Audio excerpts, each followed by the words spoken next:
Welcome to the MMT studio. I'm Christina Fugis with MoldMaking Technology, and today I am here with Angela Elsey with PCS Company. Hello. Hello. Welcome. Thank you. We Thank you for can't having not me. mention that the last time I saw you and met you that you were very, very pregnant. I was very pregnant. I may not fit in this seat right here last year, so yes. But we're happy to report you have a 10-month-old Boy. baby boy. Yes. What is his name? Cody, and Hello, he is Cody. a handful, so yes, he keeps me on my toes. So the timing of all that was kind of crazy. So just walk me through, like you did a little bit ago, that journey just in that first 6 months when you became president of PCS until right now.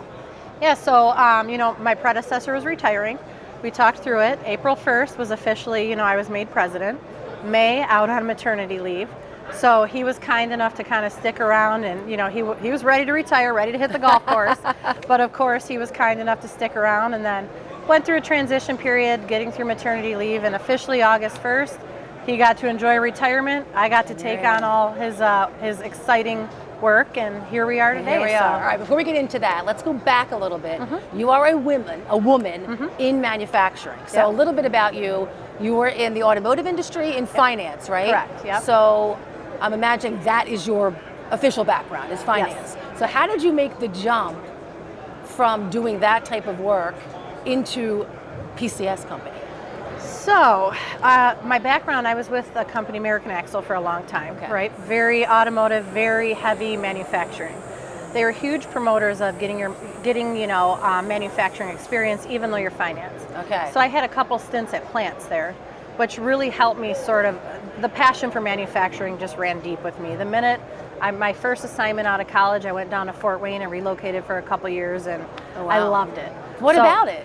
Just being on the floor and understanding, the magic of what's going on the floor, and getting out there and seeing how parts are made. And honestly, from a finance perspective, being able to make changes and watch that happen and be a part of that and getting the team involved, it's very rewarding compared to just, I don't want to say just because I spent a lot of years in corporate, but it's definitely more rewarding for me being out on the floor and being where the magic happens, if you will. So it was a company that really pushed that. And then, fast forward coming to PCS, it's a different industry. It's plastics, but plastics touches everything. So I got excited with the fact that now I'm not only automotive, I'm medical, I'm consumer goods, I'm, touch everything really.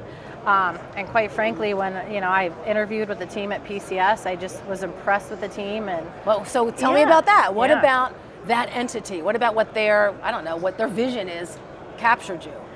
They just, it was a very welcoming organization, very professional, very passionate. I'll tell you, I have never met a more passionate group of people.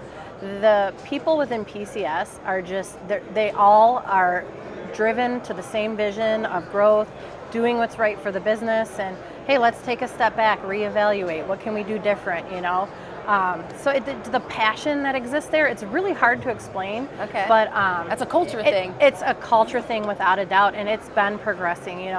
I was just telling someone a few years back, our engagement level was 50%. Last year we were at 61. This year we just got our scores back. We're at 75% engagement. Wow. So just amazing group. So you have to kind of credit yourself for that a little bit. It's the team, right? But what changed?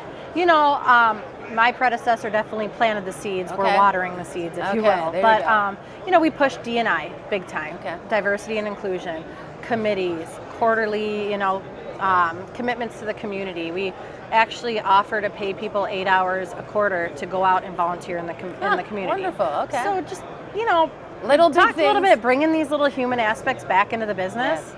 Life's short. You don't have to, hate what you do. You can enjoy the team. You can enjoy the work. That's true. So. All right. So as a female, thinking about your journey here, did you have barriers? Was it easy for you? I love a good challenge. So I would say not really barriers. I've always been just very driven, what are we going to do next? What can we do better? What can we do more? And so I think that approach allowed me to progress. There are always times where you run into someone that's a little bit more old school, if you will, and you treat it a little bit different. But what I've always found is it was an opportunity for education. It was never intentional, right? So to say barriers, I'd say no. To say treated differently on occasion, of course. Okay. But I think with some education, it just stops it from happening to the next person, and you develop thick skin, and you just kind of move on with life, right? So I agree with everything you said. I think that's the way to handle it. Yeah. So since you've been at the helm there, how has that influenced PCS in any way? As a female, well, but we can't deny that we bring a different perspective to things, right? Of course. And even the culture itself. So have you seen anything like that, a shift in that, or does it not matter? You know what? I got to say, from the leadership role at the helm, my predecessor definitely was very people focused. So I think, that hasn't shifted too much.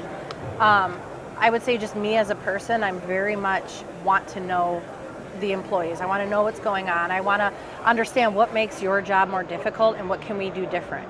Go to the subject matter experts, get them involved. So I guess I have a hard time saying that's a female aspect versus just me as a person. Yeah, exactly. I mean, I'm big in, root cause analysis. How can we do this better? How can we, make your life easier? I mean, so from a female perspective, I would say I don't know that it's that as much as just my general personality. Yeah. So what was one thing, was there one thing you came in and changed? One thing I came in and changed? Not really. You know what? That's a testament to the company. It is. The company, that's the bones of that company. I mean, it's what attracted me to the business. Okay. The thing that I've done is little things, just the first thing I did do was sit down with everybody that I could right away, all the outside sales team, because they're not part of the, they're kind of off-site, right on their own little island. All the managers, all the department heads, and, eventually get out to shop floor, warehouse, sit down with everybody and just let them tell you kind of what's been going on, taking that in, absorbing it, and trying to see where we can get quick wins and what we need to put on our long-term plan. Okay. So I guess I haven't made instant changes, but definitely identified opportunities for improvement. Okay. And it's great when you have an engaged workforce that everybody's on board to help support that. So can you share one of these long-term improvements that you have learned from your employees? Well, I really see that there's a lot of opportunity we have with customer interfacing, continuing to develop and grow that. From a long-term aspect, it's all the little things. Okay. This is taking me 2 hours to do because this person doesn't understand that they're impacting me down the line. How can we fix it? Yep. Just sitting down and understanding the process, I think is really, it's the inner workings, right? Yeah, always. There's no secret that it's been, a little bit of a softer market. This is our time to retool, to reevaluate, Good play processes. On words, retool. Exactly, we're retooling, exactly. Trying to retool. So just talking to them and trying to do the best we can with what we have, because 24 and 25 are going to be some phenomenal years, and so we got to be ready not to prep ourselves for it now. So did you have any notion of mold making before you entered this little critical niche of manufacturing? Did you know what a mold was? I knew what a mold was. I have a sister-in-law who actually has been working for a molder for years. So we've talked shop here and there. Okay. I'm always investigating. I'm intrigued by everything new. So I knew enough to not even be dangerous. But no, it's been very impressive. It's been a great journey. That's awesome.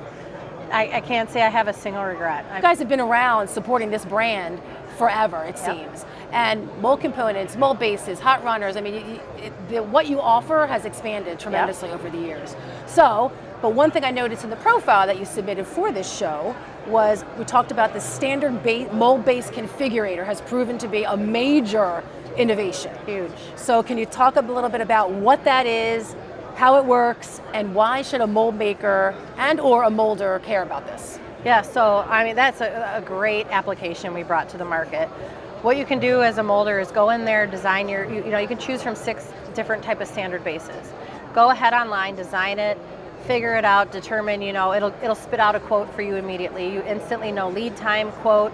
It looks at our shop scheduling software to understand lead time. I mean, it's very intuitive, very real time. So you get a quote immediately, you can put your PO right in there, and it's just everything can be done in one spot, which is just a very impressive opportunity. Streamline. Huge streamline.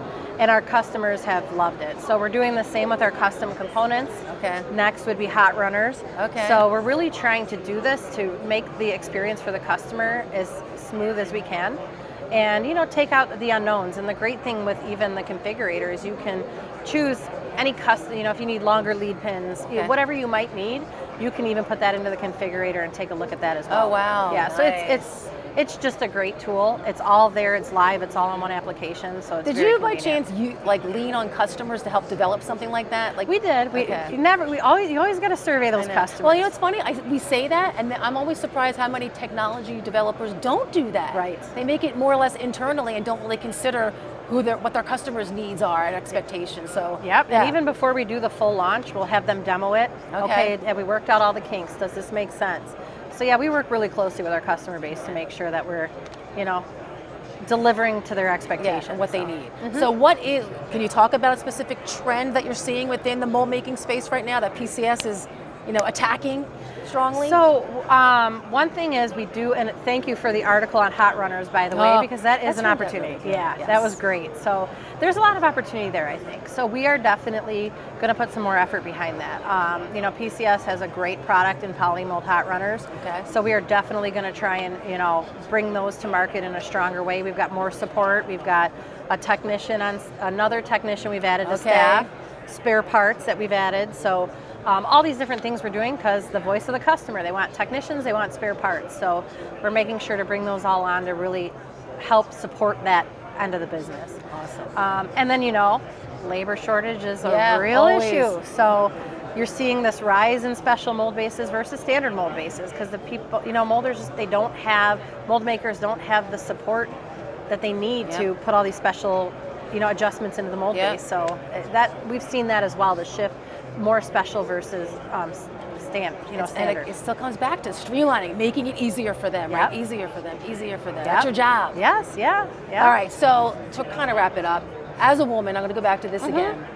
For any other women out there that are looking for careers in a fulfilling career, and we know that manufacturing can provide that. What is your advice? What should they do? What should they consider? Where should they go? Well, I would say young women get into a co-op position. That has worked wonders for me. I did a high school co-op for my first job as a car dealership. I did a college co-op into American Axle. So young women, get into co-ops. It's an opportunity for free interviews for the business to get your foot in the door. But shadow, people in the industry love what they do. Ask to come tour. I mean, we love it. We'll welcome any women that want to come check out PCS, men or women. We would love to take you around and show you around. I mean, you don't know until you try.